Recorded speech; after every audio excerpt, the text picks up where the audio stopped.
Plusieurs affaires de santé récentes ont jeté un profond doute sur la probité des études officielles et du monde des experts.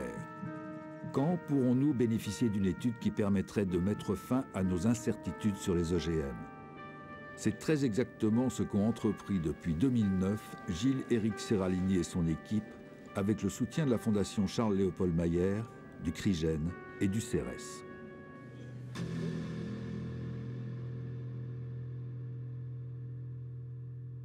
C'est la plus longue et la plus détaillée des études à ce jour sur un OGM. Et aussi, nous avons fait une autre étude en même temps. C'est sur le principal pesticide du monde, le Roundup. C'est un herbicide, il fait partie de la principale catégorie des pesticides. Les causes de mortalité en noir correspondent aux animaux qui ont de la souffrance.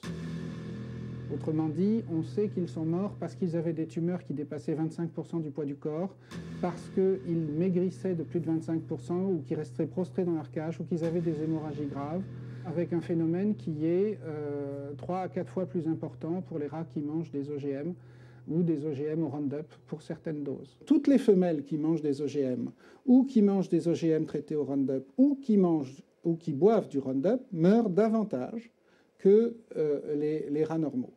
Alors après, on peut nous dire, est-ce que c'est statistiquement significatif?